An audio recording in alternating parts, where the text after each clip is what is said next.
Hi, I'm Ludic Ryan. Today I'd like to talk about the game Luftrausers and the problems surrounding its aesthetic style. It serves as an interesting case study into the limits of interpretation and how representational elements in games are explicitly communicated. The ambiguity which surrounds its ludic framing requires an evaluation of its aesthetic style to see how representational effects can explicitly communicate an undesirable identity for the player to inhabit. First, we'll look at the wider context of Luftrausers and the problems raised within the critical discourse. Following this, we'll analyse how its aesthetic style explicitly communicates a particular identity for the player which can contradict any intended meaning. Finally, we'll show an example of how another game frames similar subject matter as a comparison. The example of Luftrausers provides us with a case study through which we can look at the interpretation of representational content. The aesthetic of Luftrausers raised problems between the intended meaning embedded by the developers and observations made by players. Using it as a case study allows us to examine how conflict can arise from problematic representational elements and competing interpretations. Luftrausers released in March of 2014. It is a 2D arcade-style shoot-'em-up, where the player can customise their plane with a variety of weapons and flight options to combat an incrementally difficult horde of fighter planes and gunboats.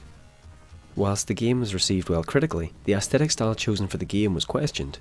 The review and Game Informer pointed out its edgy, stylised faux Nazi aesthetic, and those on Twitter questioned the necessity of the player inhabiting the role of a Nazi.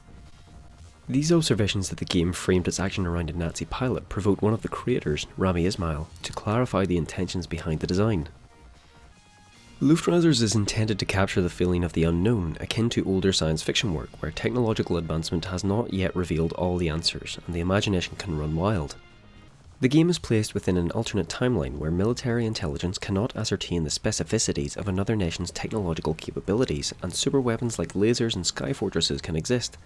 The game takes place in a period sometime after the Second World War, and Ismail notes that you're not playing any existing enemy force, not the Nazis, not the Japanese, not the Soviets, not any force that existed. It was always some country we'd be spying on, and we based our materials on the various countries we actually were spying on.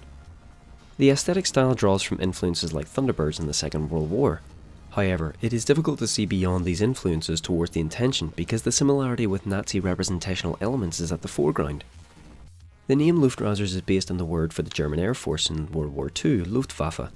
This naturally narrows down the possible connotations of the subject matter in the game to German ones.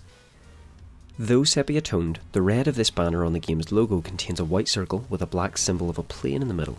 The plane operates as a simple geometric shape which can stand in for the swastika. This symbol is then found on the uniforms worn by the characters supporting the player. Though from the colour tone of the game we cannot ascertain the colour of the uniforms, this officer's attire appears similar in style to that of a German officer uniform in World War II. Finally, though connected more to the common trope of German doctors, the scientist in Luftrausers bears similarity to Nazi scientists from Captain America and Dr. Strangelove, separated from the more established trope by the willingness to cross ethical boundaries in research.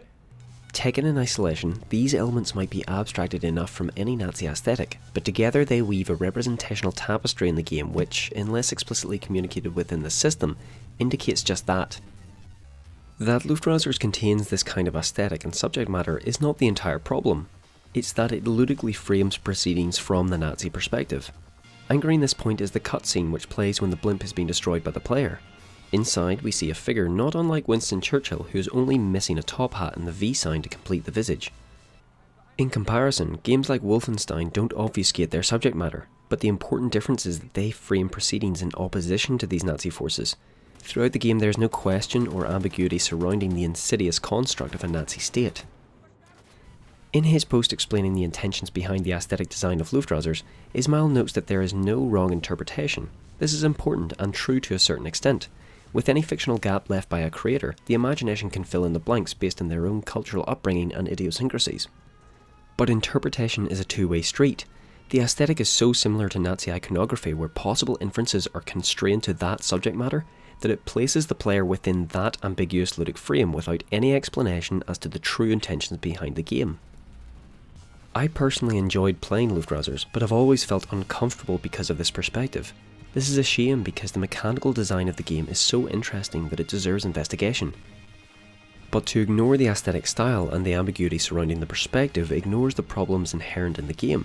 And to understand the medium of games better, it's important to recognise how this has become a problem. Thank you so much for watching. If you'd like to watch my last video on Rocket League and Expression, then click on the link in the video. Next time I'll be talking about Splatoon and colonialism, so if you'd like to be notified when that video releases, then click on the subscribe button.